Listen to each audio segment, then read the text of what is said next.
A game can be a true masterpiece and still fail to make big money, but that doesn't make it any less appealing to us gamers. Today, we're talking about 10 games that failed commercially, but are actually pretty good and definitely worth your time. There's a good chance you haven't heard about Alpha Protocol, and I don't blame you. It was an action RPG / third-person shooter with decision-making that changed the outcome of the events. It was quite an ambitious game, perhaps a bit too ambitious, but being developed by Obsidian, fans had high hopes. The game was released in a bug-ridden state that made it hard for players to fully experience the true depth of the game's narrative, while also making it difficult to simply enjoy the combat part. The shooting mechanics were cumbersome, and let's be honest, people don't appreciate dice rolling statistics when it comes to guns. However, the game has seen a surge in players in recent years, with many people discovering it, especially due to numerous YouTubers talking about it. To be honest, this is not a game for everyone. If you expect to charge into every mission like a Call of Duty player, you'll be disappointed. You'll miss, and the enemy won't. Investing skill points in your weapon type helps, but you'll never be a perfect gunner. The shooting mechanics are workable, but not great, and your performance will struggle, especially in the first playthrough. The shining point of this game is its impactful decision-making. Every choice you make, from killing a hostage to sparing or eliminating enemies, affects gameplay significantly. These decisions influence character dispositions, dialogue options, and available intel. If you choose to be a cold-blooded killer, don't expect anyone to like you. If you prefer a peaceful approach, be prepared for betrayal. The story's deviations from standard linearity make Alpha Protocol captivating. For instance, stealthily killing a mini-boss early on rewards you with a useful weapon later. It's a shame so few players have noticed these details. To me, this game screams cult classic.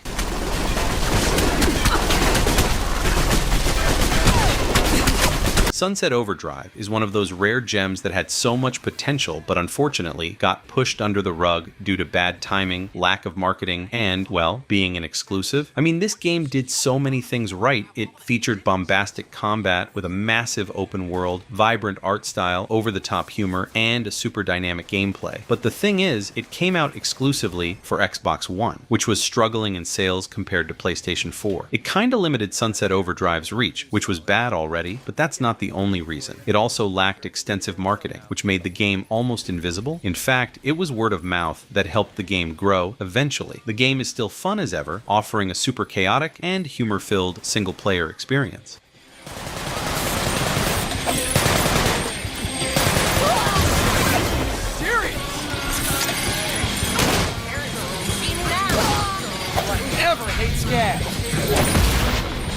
I'm sure you horror fans have all heard about Alien Isolation. I've already mentioned how it's one of the most terrifying games out there. It received high praise from players and sold over 2 million copies in its first year. Despite this success, Sega considered it underperforming. Maybe their expectations were a bit too high, but given the game's quality, it certainly deserved to sell more. But the reasons why it did not mostly has to do with the game's narrow appeal. Let's be realistic. The AAA market isn't geared towards creating games like Alien Isolation. At its core, it's a niche game that was destined to split opinions and garner a polarized reception. Also, it didn't help that mainstream reviewers criticized it for being too long, slow, and repetitive. Still, Alien Isolation is highly praised for its authentic atmosphere, recreating the retro-futuristic look of the original 1979 film with meticulous detail. The tense gameplay, featuring stealth mechanics and an unpredictable AI, keeps players on edge as the alien adapts to their actions. The game's sound design enhances the experience, allowing players to track the alien through audio cues. Despite its commercial challenges, the game's immersive world building and intense reactive gameplay have earned it critical acclaim and a dedicated fanbase.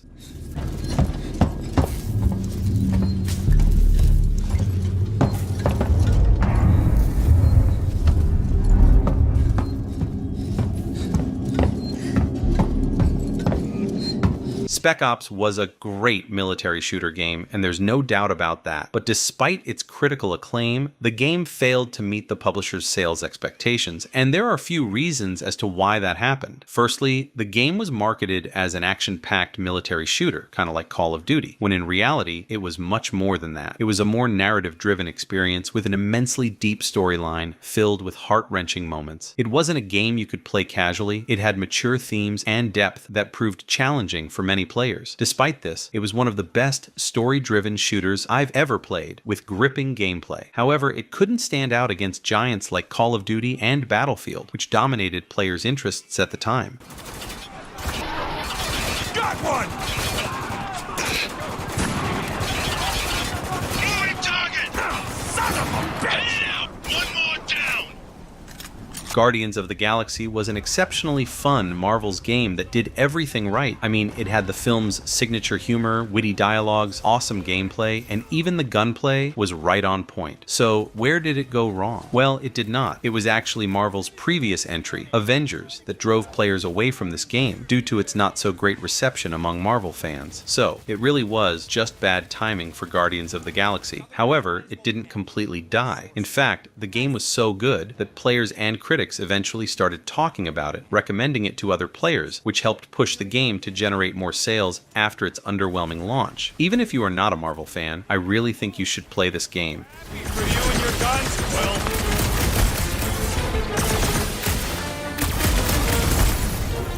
Okay, these guns so much ass! Mine's bigger!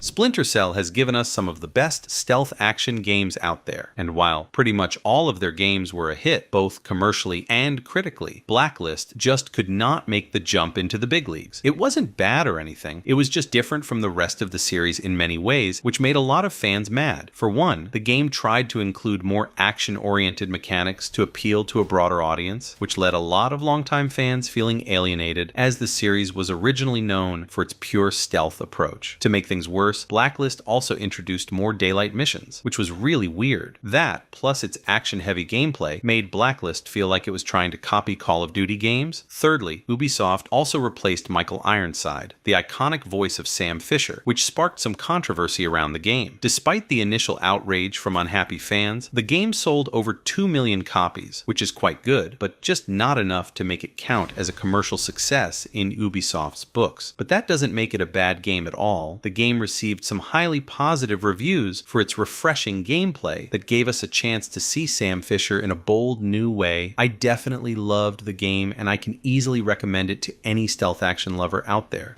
Another truck is leaving. I see it. Try not to lose this one, Charlie. Oh, humor. That's new on you. Do what you can.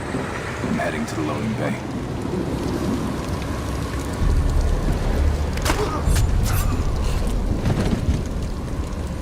Now, there's a good chance you have heard about Immortals of Aveum. It's a more recent AAA title that gained quite some traction before its launch. It's a single-player, first-person shooter with a more fantastical setting, kind of like Call of Duty with magic, which sounds like a great idea for a new IP trying to stand out in the market. But turns out, that's not something players are looking for. Shortly after its launch, back in August of 2023, EA laid off around half of the studio's workforce, claiming that the game failed to meet their expectations. While the publisher blamed the game's underperformance on a crowded market, some employees believe that introducing a brand new IP, especially a single-player shooter, was doomed to fail from the start. However, the game itself is brilliant and super innovative. The combat is fast-paced and exhilarating, the graphics are stunning, and the campaign is full of heart, which definitely makes it worth a shot.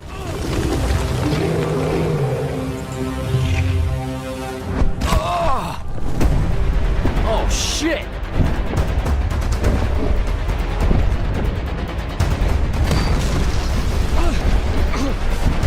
Titanfall 2 is one of my favorite FPS games that not only offers a great multiplayer shooting experience, but also features a gripping single-player campaign that keeps you hooked from start to finish. It's an exemplary sequel that takes everything from the first game and just bumps it all the way up. The combat was fast-paced, the traversal was fluid, and even those large-scale mech battles were also great. The only reason it failed to hit those massive sales expectations was that it was overshadowed by two bigger titles, Battlefield 1 and Call of Duty: Infinite Warfare, which were released in the same month. I don't know what EA was thinking, releasing Titanfall 2 so close to these juggernauts, but it definitely impacted its sales, branding this awesome game as a commercial flop.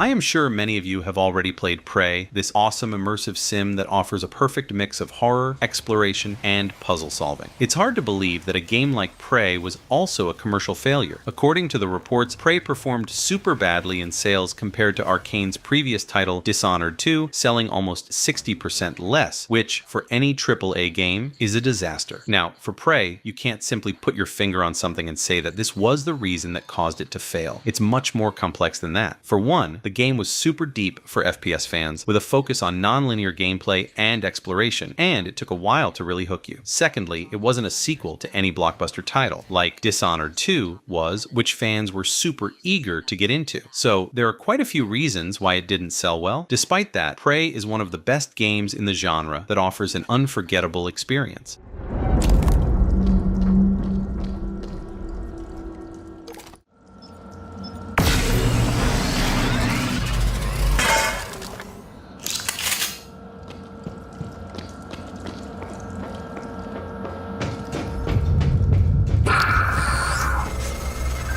Morgan, are you all right? That Typhon, there's nothing in the research. Stay away from it.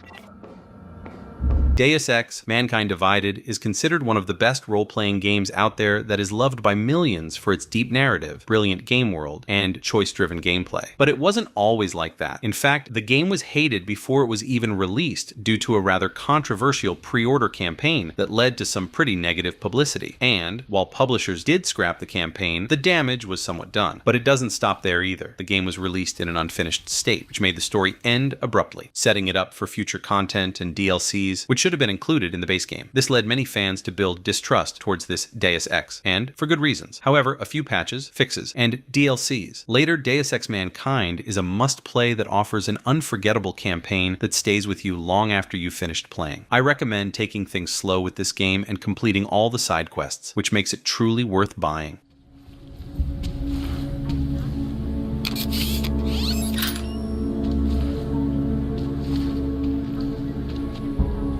That brings us to the end of this list. I hope you enjoyed watching, and if you did, make sure to like this video and subscribe for more content like this in the future.